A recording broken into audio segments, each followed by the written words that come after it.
All right, let's jump right in. I want you to think about your life for a second. From an Islamic perspective, there's this really powerful way to look at it. Basically, your entire existence is everything that happens between two simple parentheses. It sounds simple, right? But trust me, the implications are huge. So let's get into it. So it all starts right here, with this first little mark. Just a simple open curve. And you know what? It's the exact same starting point for every single person on this planet. And what it stands for is pretty clear, right? It's the moment your clock starts ticking in this world. It's your birth. And of course, where there's a beginning, there's always an end. That closing parenthesis, well, that's our death. It's the final, universal bookend that closes off that finite little space we're all given.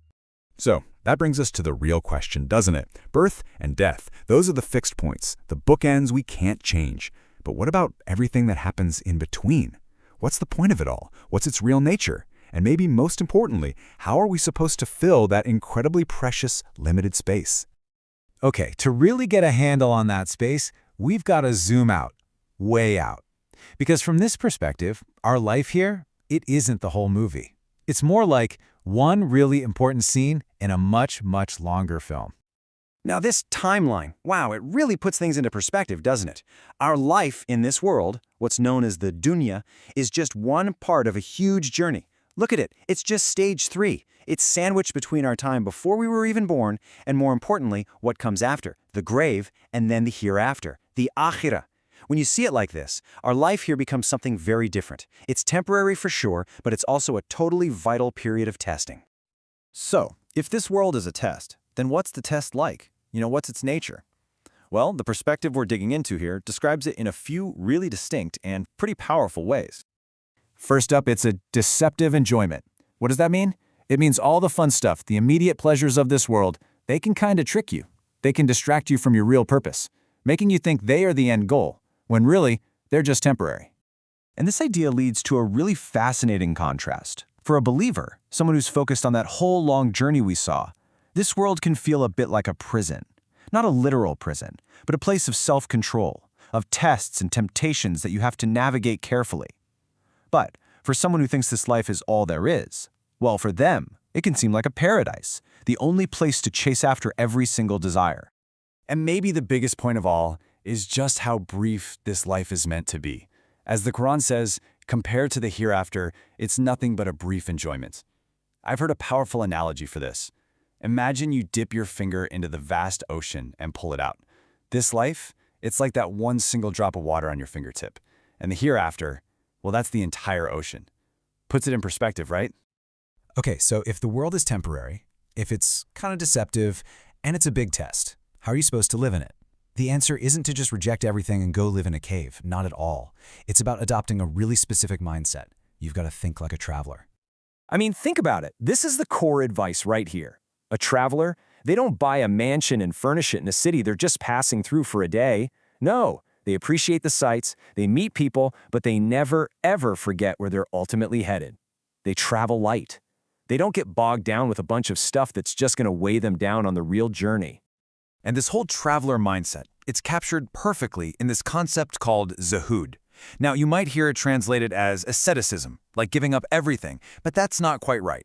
It's more about spiritual detachment. It's not about being poor or owning nothing. It's about making sure the things you own don't own you. It's about looking at something and asking, does this actually help me get to my final destination? And if the answer is no, you learn to let it go.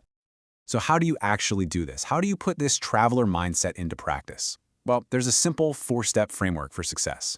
First, you need knowledge. It makes sense, right? You can't get to a destination if you don't even have a map. Second, you got to take that knowledge and put it into action. Learning is useless if you don't do anything with it. Third, invitation, or dawah. This is about sharing that map with others, helping them on their journey too. And finally, number 4, patience. Because let's be real, any journey worth taking is going to have some bumps in the road. Which brings us to a really vital question. So, when that final parenthesis closes on our life, what's left? What actually lasts? Are there things we can do that keep echoing, that have an impact even after we're gone? Well, the teaching is that when a person dies, their book of deeds is closed. They can't do any more good for themselves except for 3 very specific things. 3 actions that just keep on giving even after you've left this world. And here they are. Think of these as the 3 ultimate lasting investments. First, you have ongoing charity, or sadaqah jariyah. This is like helping to build a well that people drink from for decades, or a school where kids keep learning. Second, knowledge that people benefit from. Something useful you taught someone that they then use and teach to others. And third, a righteous child who prays for you. These are the things that keep generating rewards long, long after your time here is done.